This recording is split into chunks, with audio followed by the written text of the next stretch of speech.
about Leopold's Book Bar Cafe. It's Madison's bookstore for night owls, open till midnight every night. They've got lunch now, and starting next month, dinner next door at their sister restaurant, Fabiola's Spaghetti House and Deli. Leopold's is also perfect for holiday gifts, by the way, with over 5,000 books and hundreds of wines.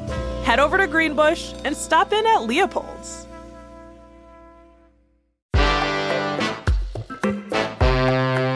Today on CityCast Madison.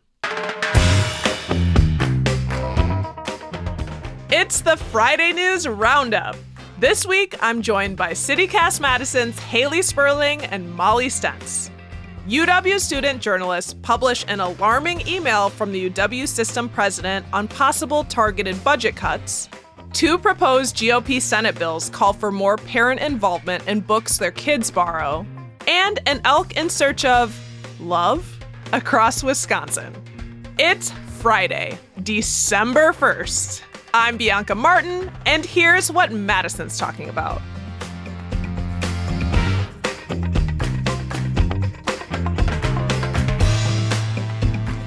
It's time. It's the Friday News Roundup.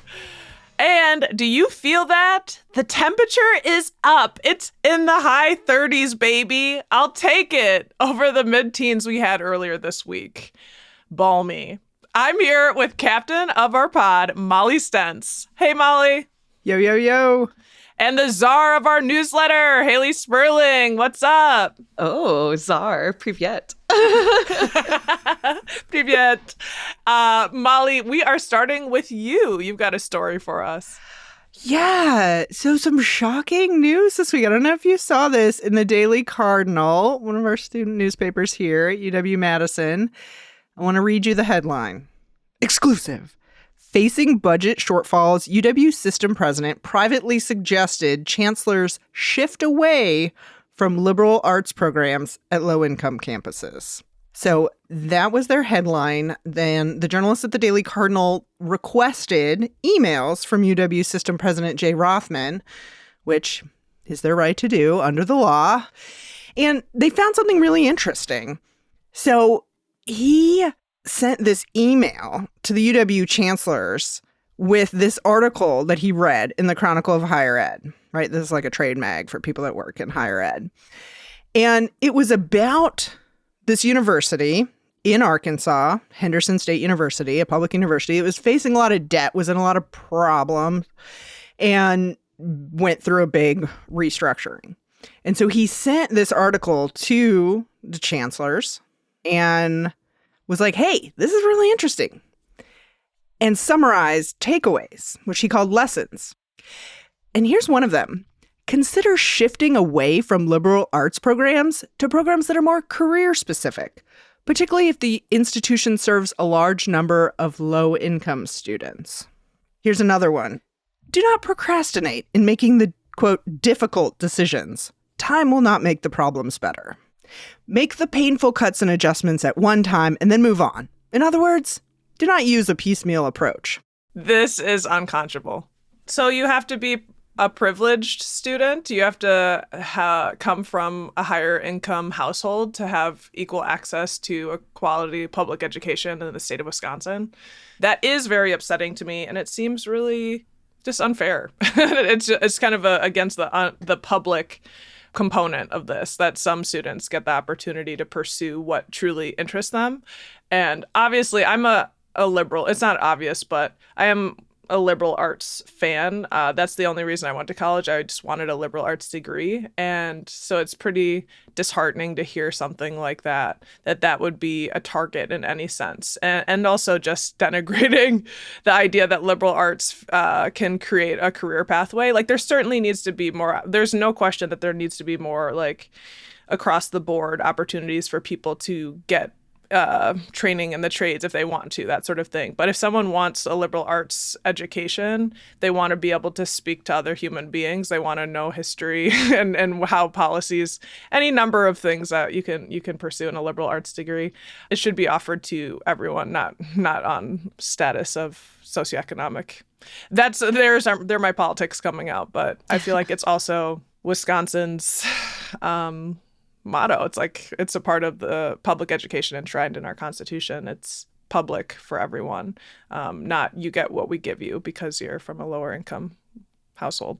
It's the Wisconsin idea, right? It's like what we learn at the universities should go and help the greater state of Wisconsin. And like with you, Bianca, like I'm a liberal arts student. Like I graduated with a degree in journalism. But here we are serving the state of Wisconsin with this podcast. I think this is valuable. I think this is important. You know, there's a reason why we do this. And to me, we get paid. Right. It's a career.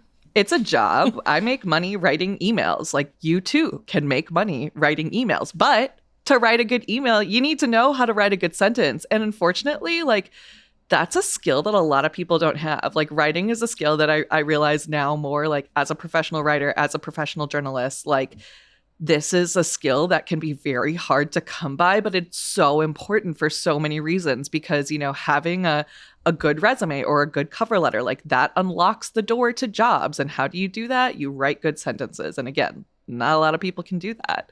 And to me, this whole mindset, it just seems so short-sighted, you know, like, what are you going to do? We're going to prioritize like the STEM majors and whatnot. And like, sure. But also like, that's going to cost you a lot of money in the long term because like, you know, who needs like fancy, expensive equipment? Like STEM majors, you know, like, you know, who can make a million things out of absolutely nothing? The liberal arts majors, you know, like they're going to save you money in the long term. It's, I don't know. It seems very short-sighted. I just thought it was funny too, because I saw Rothman's response on Twitter saying, you know, like, I'm the product of a liberal arts degree, and like I said liberal arts develops critical thinking and it's important. And it's like, yeah, okay, all of that can be true, but also like you said these things, you know. Someone on Twitter was stand like, on it, like literally, right, you know. And he like Rothman's like this Daily Cardinal story, you know, like they're mischaracterizing what I said. But it's really not, because again, you know, as Molly laid it out, he laid it out in bullet points as the key takeaways from that article. And someone on Twitter responded and they were like, how dare they report on what you said exactly? And I was like, yep, that about sums it all up. So huzzah, hat tip to the journalists at the Daily Cardinal doing the good work. I don't understand why this story isn't front page news everywhere in our state. I mean, and as you mentioned, Haley, Rothman said that I have not asked our universities to move away from liberal arts program. He responded to the story the same day it came out saying, whoa. I'm not saying we should actually do this, but as we saw in the email, it's something they're thinking about. Before we dive into any more news, off to a break.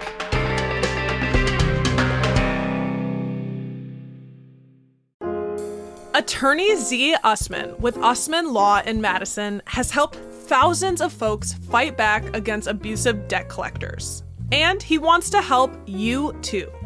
The average interest rate on credit cards today is 25%. So, for example, if you charge $10,000, you're really gonna owe a lot more than that in the end. If you only make minimum payments each month, you're gonna be paying that off for longer than you realize. You'll end up paying more in interest than you borrowed to begin with. And nobody's got time for that. But there's help. Attorney Usman can help you figure out how long it'll take to pay off your debts. Then he can help you find ways to pay them off sooner and for less. To learn the easiest way to pay things off, visit madtownlawyer.com to schedule a free call with Attorney Usman, the finance fixer.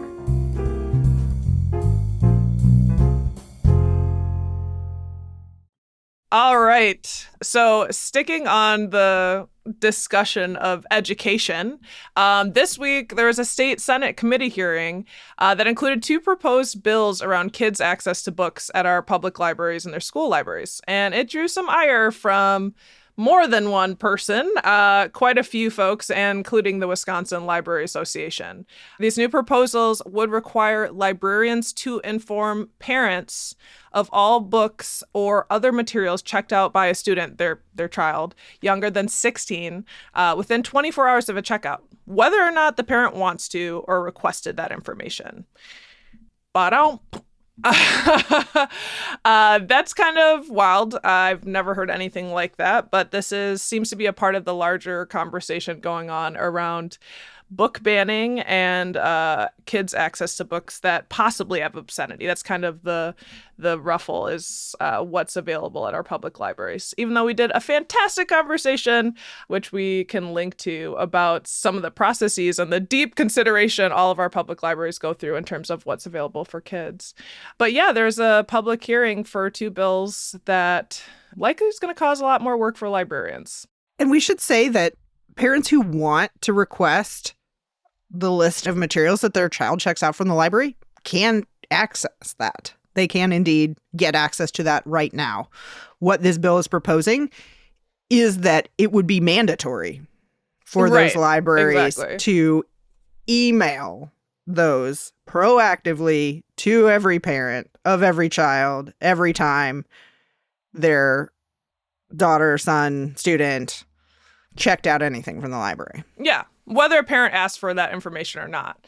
The director of the Wauwatosa Public Library is one of the people who spoke before the committee, and he said, quote, "The bill is seeking to solve a problem that doesn't exist." So there's a divide, in our state, in our country, about what's available in our kids' libraries. And there's a thought, there have been a lot of books that are targeted around LGBTQ issues, around race, around the incarceral system, and around the Black Lives Matter movement and police and that sort of thing, that there are potentially obscene or offensive materials easily accessible by kids. And so there have been calls in the minority, but loud calls to our public librarians and school librarians to do more, basically more work, to ensure transparency around what kids are checking out, because there's a fear that there's secret stuff going on at the libraries.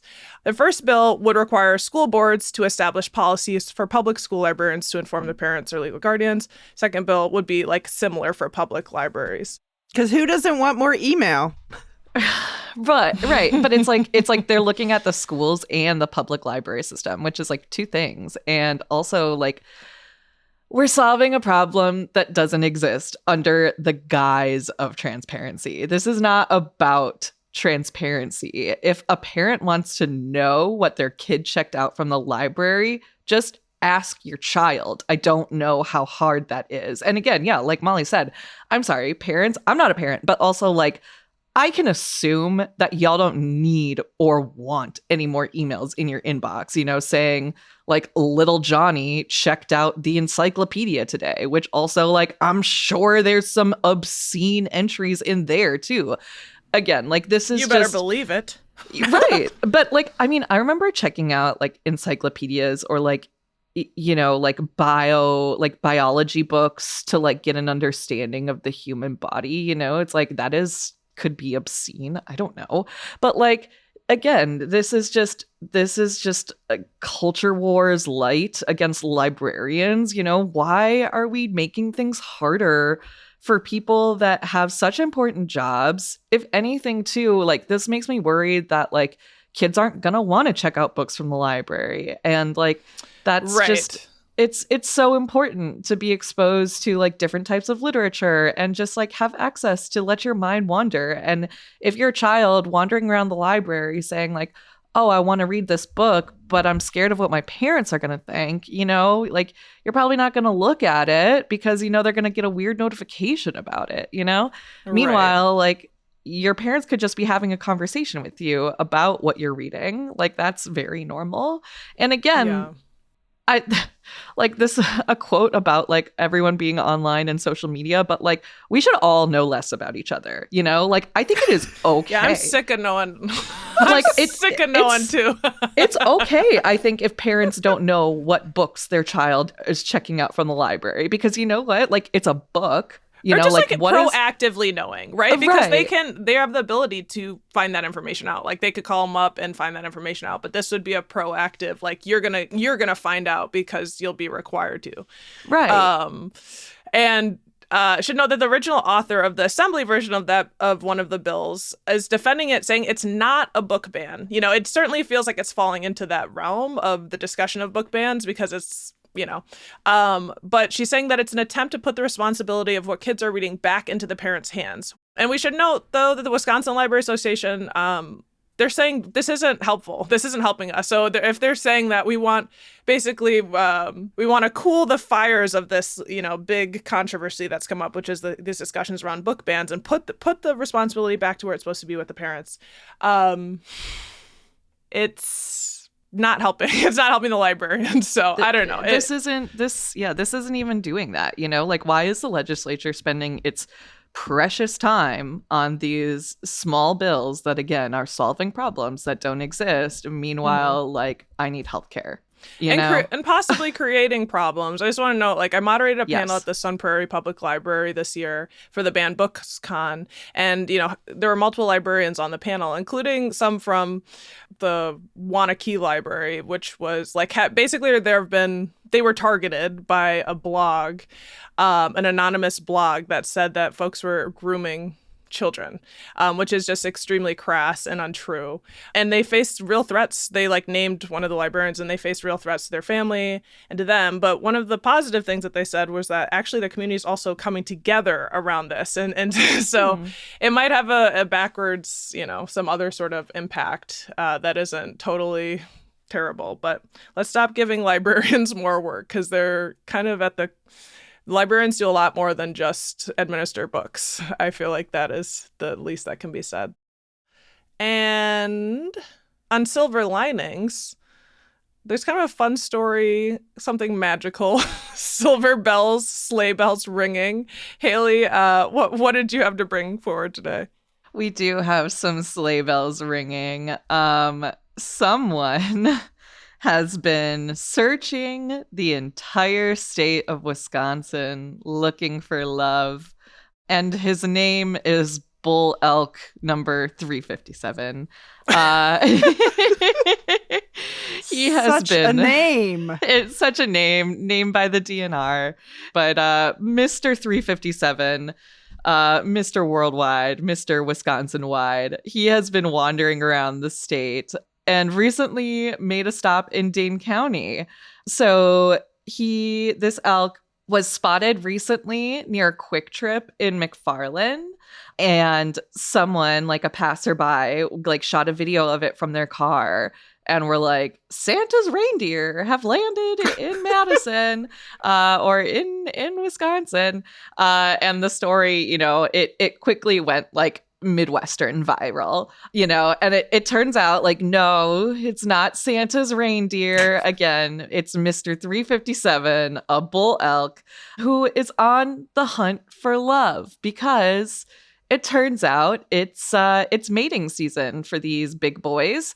And unfortunately for our boy, he's looking in all the wrong places. And despite the fact that he is a big boy, he's a smaller guy. So what happens is that during mating season, the more dominant males kind of push the weaker ones out of the pack, so they get the top pickings of the ladies out there.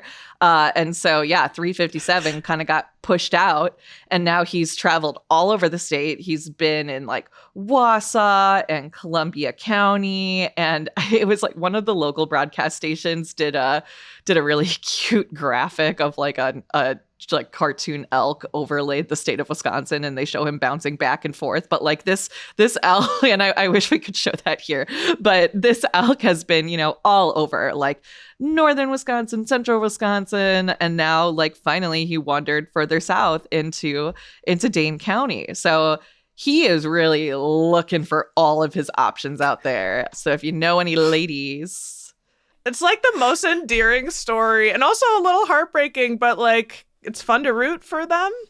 Right. It's yeah, buddy, I'm rooting for you, but also I am you, like, have you ever just made the wrong turn at every occasion when it comes to your love life? Because I definitely have. And you end up in some weird places. And this guy ended up outside a Quick Trip in McFarland. And like, that's not the worst place you could be as someone on the search for love. I've ended up in some weirder places. I've ended up in some good places. But this is just, I think this is a story of determination, of nature, of the weird relationships that modern day society has to our natural environments, because people are like, wow, look at this elk. Like, it's huge, like, it's weird to see this in my neighborhood, which is true because, like, yes, elk, typically, there's a herd in Jackson County. There's a herds like farther north. But this didn't used to be an unusual thing in Wisconsin. Elk used to be very widespread in North America, but they were eliminated from the state in the late 1800s because of unregulated hunting and like habitat loss. And they like just recently were introduced back into the state. And so like the thing that I didn't know about elk, and this is how I kind of figured things out. I was like, what's the difference between an elk and a deer? And I guess in this world, there's like a hierarchy. Elks are like considerably larger than deer. Like 357, our boy who's out there walking around, like you'll see him and he's big boy. Like they are hundreds of pounds larger and like feet taller. So like in the scale of four-legged woodland creatures with antlers, it goes moose is at the top, mice, elk in the middle, and then deer at the bottom. Wow. Yeah. Hundreds of pounds bigger. That's like a majesty. Yes. I'm speaking about finding love in strange places. I've certainly found some love every now and then in flickers at a Madison dive bar. And before we go, we want to address a question that has emerged about our takes on dive bars. If you don't know what we're talking about, you can go back and listen to Thursday's episode where the CityCast Madison team rounded up Madison's best dive bars. I wasn't there, but it has sparked some controversy. And we got a question in about whether or not Mickey's Tavern is a dive bar. Excellent question. Molly, what do you think? Yeah, so my vote is no, and here's why. Because Mickey's Tavern has a pretty good menu. Like it says good food, like they're trying to they have salad on the menu, okay? They have actual things that are not fried. Like it feels like they're trying a little too hard to be able to be classified as like a dive. Yeah. Haley, what about you? What do you think? I agree with Molly. I don't think Mickey's is a dive. I think that there are a lot of these kinds of bars, especially in Madison, that are like, they're not necessarily cocktail lounges, it's not like cordial, it's not, Robin Room, whatever, but like they're these kind of like in between like divey aesthetic, but not dive bars. And there's a lot of them in Madison, like I think about Mickey's and I think about like Jenna's on the square and I think about like Crystal Corner, like they're just kind of like the hipster bars. It's like where the mid-20s, like or mid-20 somethings go to hang out. And yeah, like Molly said, like especially like with Mickey's, they're doing like a full brunch service on the weekends. That is not dive bar activity. That is not dive bar behavior in the slightest. I love Mickey's brunch. Like I've had great brunches there. Like I think that like both Mickey's and Crystal, like they could kind of like get a little bit more of like divey points for the fact that they host. Right. They host a lot of like live acts and stuff too, like sort of not underground, but just like local scenes that are like not going to get like big billings anywhere, which I think is cool. But again, I don't think that turns them into, I don't think that qualifies as dive. Yeah. I'm like so fascinated because I'm curious.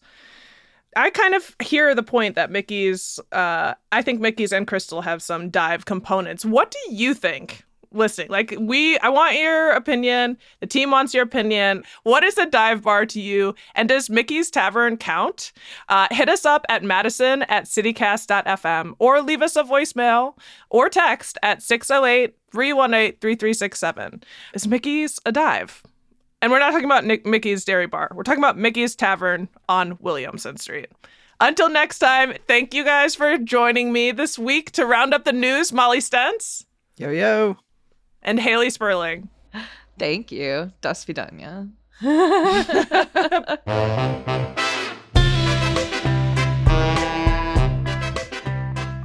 That's all for today here on CityCast Madison. I'm your host, Bianca Martin. This week, we're produced by Molly Stentz, Exandra McMahon, A.K.L. Moman, Lizzie Goldsmith, and Dylan Brogan. Our theme music is by Carl Christensen. Haley Sperling is your newsletter editor. Don't forget, you can get more news delivered right to your inbox by subscribing to our newsletter, Madison Minutes. And if you enjoyed today's show, why not share this podcast with your favorite hopeless romantic? One who possibly hangs out in dive bars? See you back here Monday morning with more stories from around Madison. Until then,